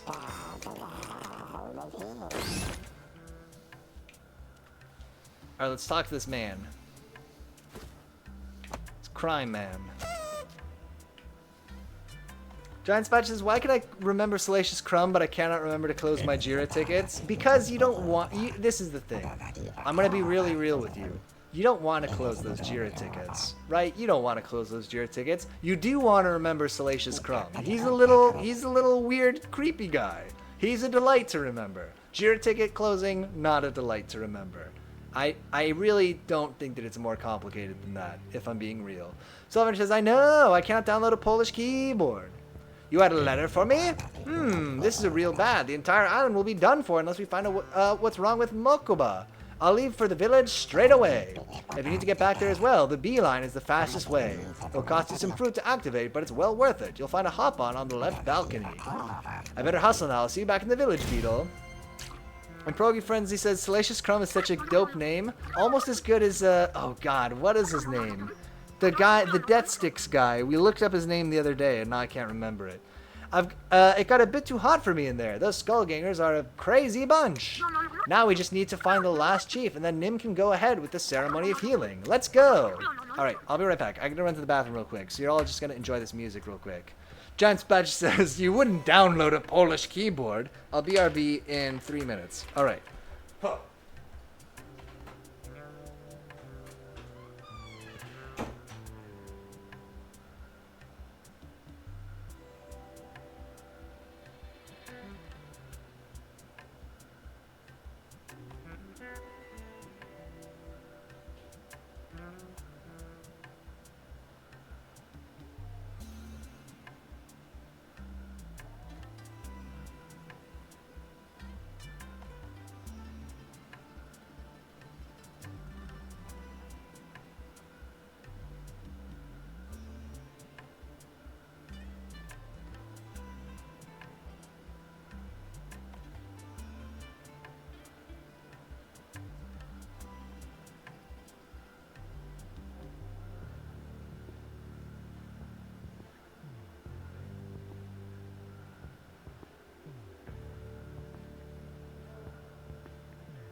Alright, we're back. Oh my god.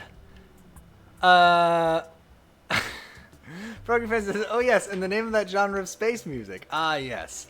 John Spencer says, I'm trying to remember the Death Sticks guy's name without looking it up. Elan Sleazebagno, that's right. Then everybody just says jizz in all caps. Can we say it louder? 3 jizz and 1 Elan Sleazebagno. What it says. Sorry, I looked it up. I didn't know it was a name. Program says, baby, you got yourself a stew. 4 jizz. Surprise! This is what happens when I leave. I just want to say, I think, I'm not 100% sure, but I'm pretty sure that is the first or second time I've gotten up to use the bathroom during a stream. And that includes the like 9-hour DMC stream we did that one time.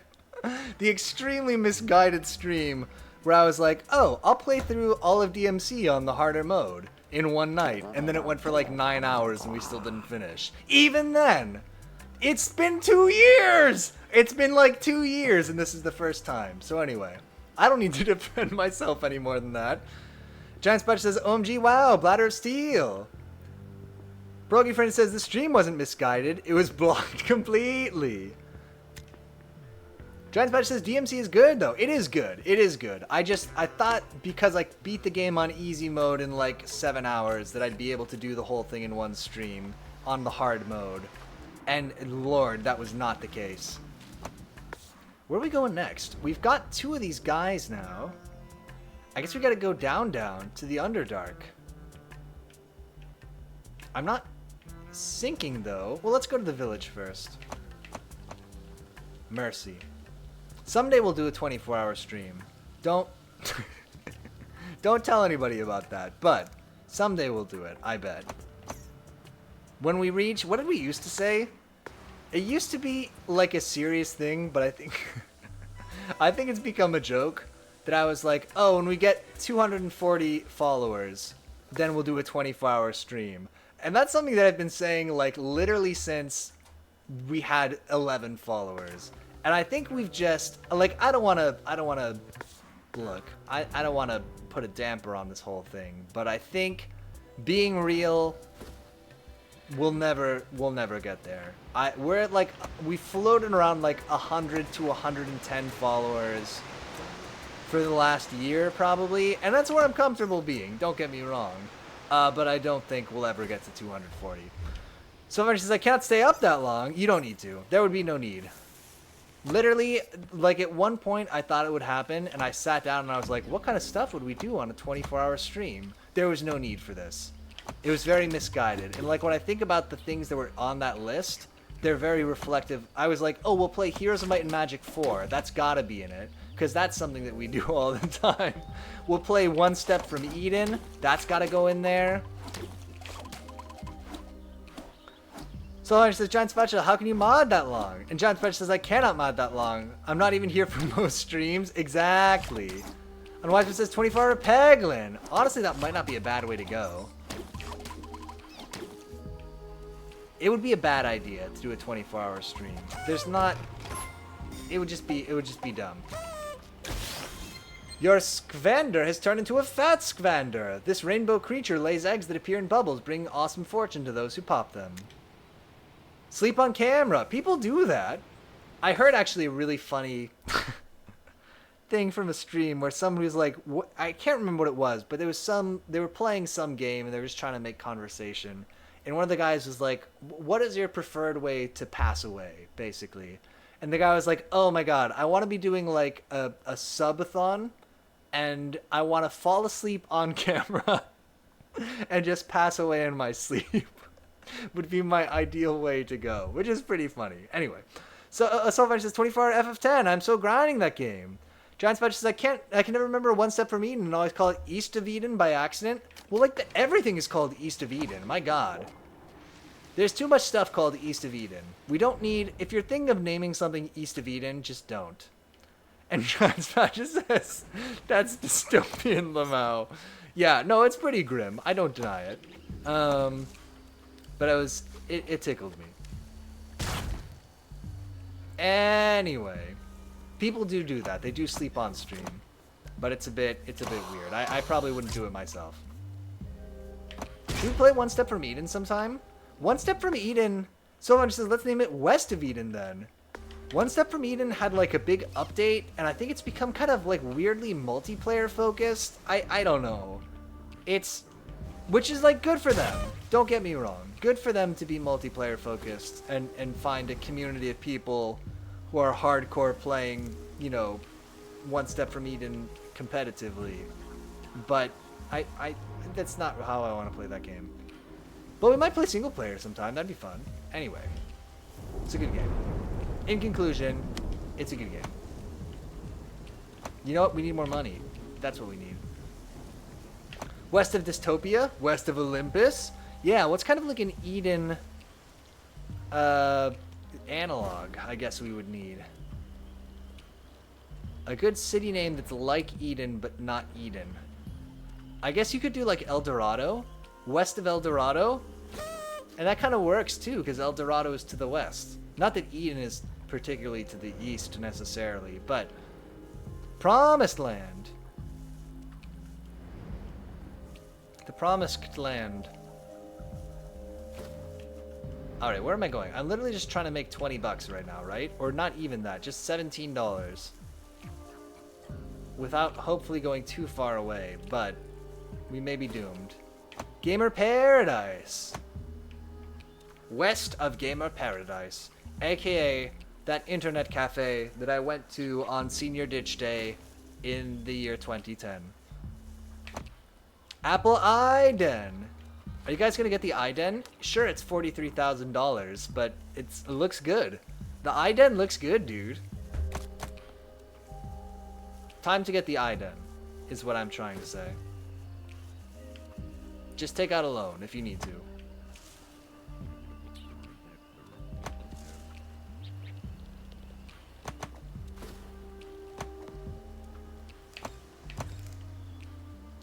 Giant Spatch says you should play Uncharted, but start with Uncharted 2 and then never play the rest of them. I have all of the Uncharteds on PS3, weirdly. Well, not all of them. I have the 3 first ones, and then I think also Uncharted 4. Is that all of them? Probably not, right? I have 4 Uncharteds. At the time that I got them, it was all of them. Someone says Uncharted is so good, and Giant Spatch says by that I mean you should play Uncharted 2. We should figure out a way to stream PS3 games, because I also want to play Dante's Inferno and some other... I've got just like a big library of used PS3 games. Like, we kind of should just play them. Ooh, what's this? What did I get? Oh, bigger wallet! Nice! And Noodle says, Nathaniel Drakeul. That's his full name, that's true. Are you well versed in the story of Uncharted? Not at all. It's Indiana Jones by way of Mr. Buffy the Vampire Slayer / Avengers / other things, right? Again, I can't remember anybody's name on stream. Mr. You know who he is. He's bald. That's a mean way to describe him. He does a lot of pithy dialogue. Is his deal. John Spetch says, yeah, that's a good description. Joshua Whedon, that's the one. There's still chunks to be found. Yeah, Josh Whedon. That's my understanding, but I have never played it. But I have them. They're downloaded on my PS3, if you'll believe it. But the last thing I used my PS3 for was watching...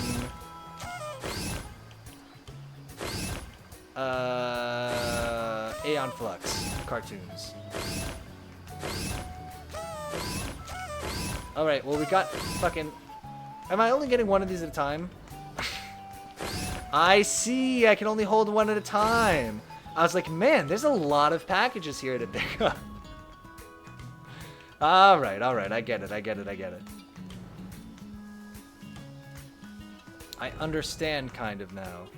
How do I get down there? Do I have to sink? What's your deal?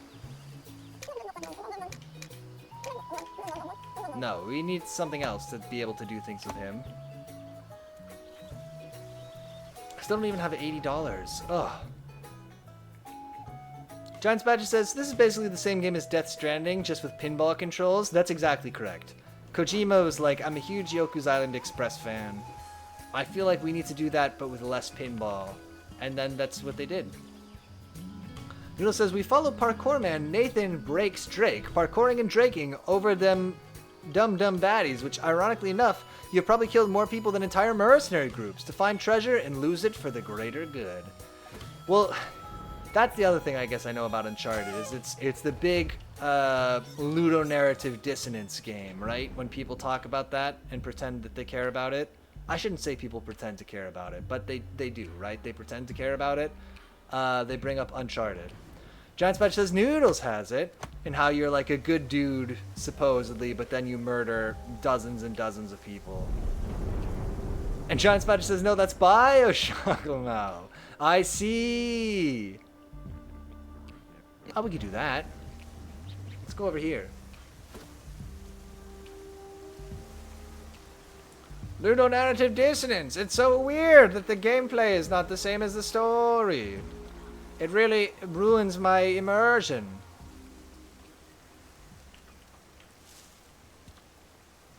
If you're somebody who says that, I think you might be insincere. Sorry.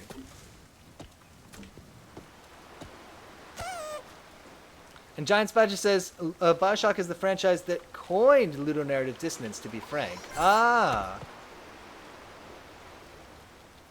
And Noodle says, actually, Nathan's body count is actually canon. Oh, okay. Well, that's good that they're, you know, they're committing to the bit there.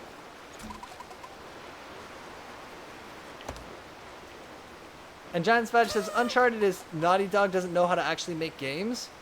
Didn't they make old, Orange Man?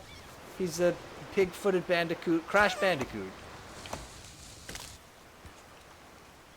Life finds a way. Take the surviving eggs to Dipperloaf. I've done something, but I don't really know what. Noah says, Nadine actually commented about them being stronger than an army. Oh, man. And Progy Friend says, we can throw a rock at a racist, or you can choose not to. It's a moral choice. And John Spatch says, actually, don't play Uncharted. Play Jack and Daxter. Noah says, but what does that mean for Nadine if she can 1v1 them effortlessly? True. What is this? An intact egg? Knowing that at least one of the little eggs got away is like sun on my heartwood. You have my ancient gratitude for returning it. I want to get old enough to tell people that they have my ancient gratitude. That's probably a good life goal. I will use all my remaining energy to nurture this into a life. Deku tree? Kind of. The return of this egg must be a sign. Well, we gave him an egg. Is that good? And Noodle says, or something, you'll need an entire army to bring Nadine down, or something. Alright, obviously we need to play these games. Ugh. I gotta figure it out. There's a whole thing with HDCP that makes it hard to stream PS3 games, but clearly we need to figure this out. And Progy Friend says, Jesus Christ, I was in the other room! And Giant Spider says, I think you just start telling people they have your ancient gratitude, honestly. Wow. Big midlife crisis vibes. Wow. Alright. You know what? You all have my ancient gratitude. You gotta use the liquid U when you say gratitude. How do I get down there?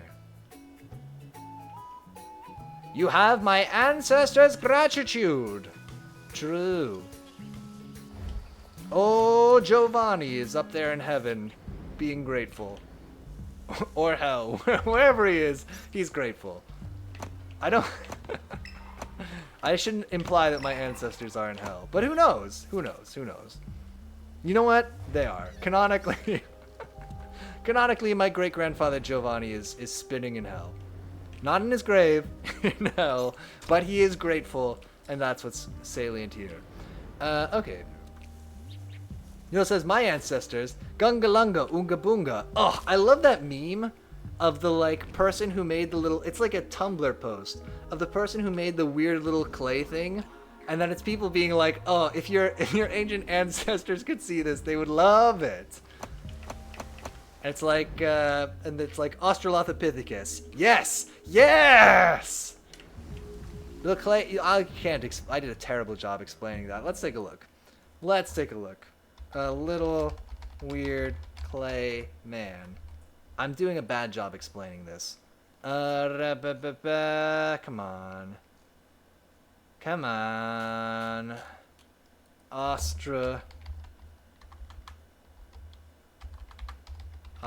don't know how to spell this. Australopithecus. They'll figure it out. No! That's close! Oh, here it is! Alright, we're ready. Nope. Weird little clay man. No, stop. Not this. That's a picture of my dad. Okay. Open image. New tab. Happy Father's Day. Sylvan says, my ancestors, I really only knew from my mom's mom, and she's deaf watching and judging from wherever she is. Noodle says, ancestors help me. Ancestors, ooga booga. Okay, let's zoom in. This person made this little clay thing, and they say, I wonder if my ancestors are smiling upon me sometimes. Making a little thing with clay. The ghosts of Australopithecus. Yes, yes, yes, yes! Mesopotamian souls going apeshit and cheering in the netherworld. Clay, clay, clay, clay, clay! Ah, there he is! He's good! Soulfinder says she's also the ancestor that reminds me of the grandma in Moana. I couldn't help but paint the little man. Oh, the weird little clay man. Our ancient ancestors would love this weird little clay man. Anyway, I love that post. Pierogi Frenzy says, lol, I love this. It's like one of my favorite Tumblr things.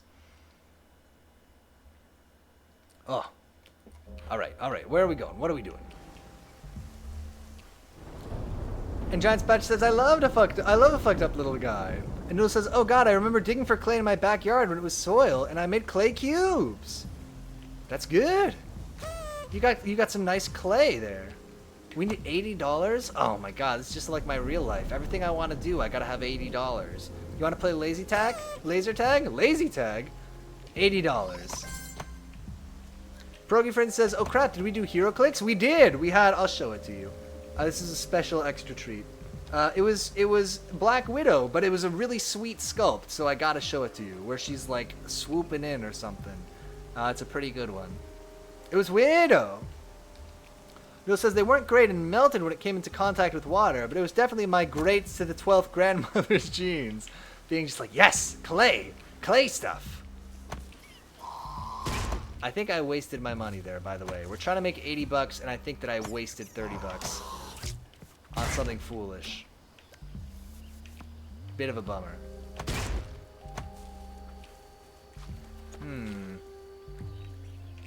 Follow me on this. Oh, that should have worked. Wiseman says, I like that the camera was focused on Karen back there. I have no control over that.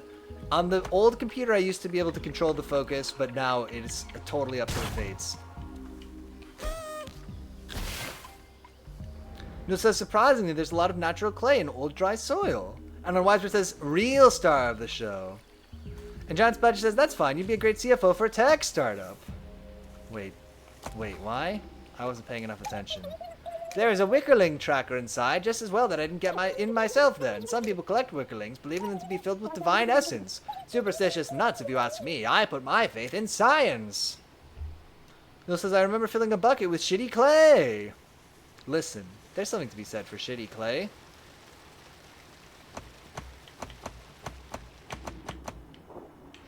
We decided we can't go here. Oh, trying to make $80 but sending $30 instead? Yeah, sounds about right. Jeez. I feel bad. We had a new, I feel bad, but also not bad. We have a new, CTO, or Director of Engineering, or some important engineering person at my company. And he had a meeting to introduce himself to our team. I mentioned that I was from New Jersey, and he was like, oh, when I was in New York, we really wanted to get bagels, so we went to New Jersey to get bagels. To get good bagels. And I was real sarcastic with him, actually. I was like, oh yeah, you can't get good bagels in Manhattan. You gotta go to New Jersey. And I kind of regret it, because he's an important guy at the company, and that was like the first thing that I said to him. But like, was my real, I was like, why did you go to New Jersey to get bagels? What are you doing? John Spadger says, did you ask him what his favorite bug is? No, but I should have. I think that's the only thing that I've said to him, to be honest. So it wasn't great. Bill says, hi, new person who will get paid more than you but pretend to watch over you here. Please give a shit, please. And why serves him right. Got him. So I think the thing is, there's some bagel place in New Jersey that I think he really likes. And I think that was kind of what he was trying to get to, but I sort of cut him off, I think, so it's fine. Anyway, that's why I'll never get promoted. Well, one of the reasons. That's the least important reason why.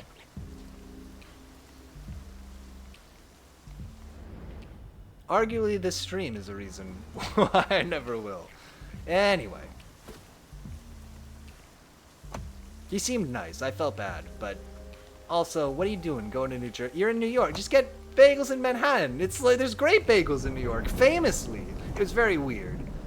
So I think the concept of someone who gets paid more than you for just watching adults is weird. You're not grade schoolers. You don't need disciplinarians, but you need someone to make the big decisions. I also agree with you. Brogy Friend says, that's like de Blasio eating pizza with a knife and fork. Yeah, right? And Solar says, I'll promote you. Just bring me vegan food. Deal. Deal. God, I just need more money here. I don't have any money.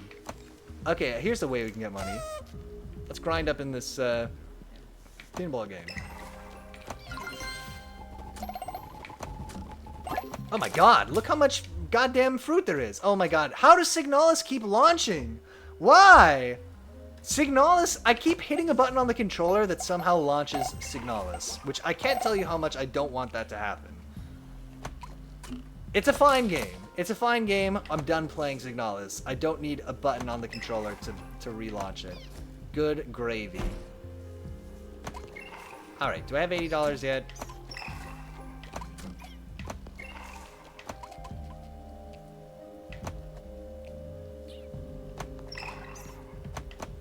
Oh, but a fun story about my company. So she says, I make good gravy. And Giant Spatch says, you have malware on your computer, but all it does is launch Signalis. It could be worse. Could be worse. I like that game. Ghost in the Machine. And so far he says, mushroom gravy is my specialty. That actually sounds pretty good. Bit of mushroom gravy. I made a sauce today. Speaking of mushroom gravy, kind of.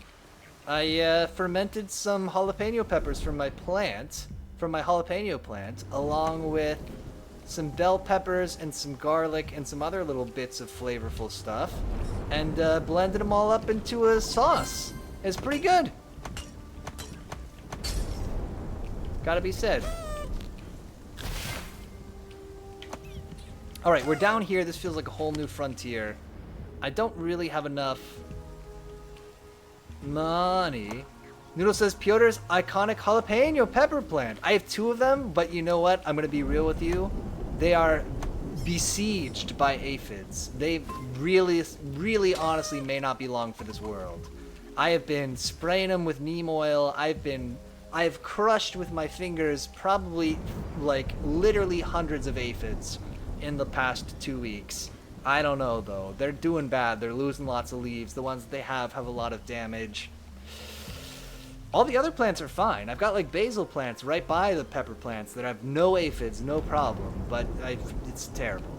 Someone says next stream is going to be a cooking stream. Proggy Frenzy says, and I call this sauce Piotr Bizzle's Mouth Surprise. Get ladybugs. I've actually heard that before. And it probably would work where I live because I grow my plants indoors. They eat aphids, not plants. Yeah, I've heard that if you get ladybugs for an outdoor garden, they migrate away. They just, like, you get them and they eat them for a while and then they leave. But it might work for indoor plants. It's honestly not a bad idea. The only way to beat nature is to use nature's solution. Giant Badge says, Jizz is okay on this stream, but if anyone mentions Piotr Bizzle's Mouth Surprise, they're getting a timeout. This is... that's probably true. Rinri is a big mushroom man. We didn't anticipate it raining this much down here. Let's spread someplace drier next. Someplace in the sun where we can feel the salty breeze and hear the gulls cry. Oh yeah, this quest. Remember, if you do this for us, we will reward you. Soulfighter says, but now I want to say it. And Brody Francis is dying. Listen, let's call it here for now. We're in kind of a new zone. This will give us something new to do on Wednesday, which is when we'll be back with more of this game on Wednesday from 8 to 10 Eastern Standard Time. Since we're wrapping up, now is the time. I used to be really good at ending these streams. I feel like maybe I just had like a Dunning-Kruger effect before and thought I was good at it. But I feel like I've somehow lost the ability to organically wrap up these streams. So let me inorganically say that if you watched any of this stream live tonight, thank you so much for watching live. Thanks for hanging out. We'll be back on Wednesday. We can see you again then soon. And if you watch this as a recording or on YouTube, thank you so much for watching that way too. Thanks for watching the Peglin stream. Peglin videos always do well, everything else does terrible. However you watch this, thank you so much for watching live. And until next time, I will see you playing.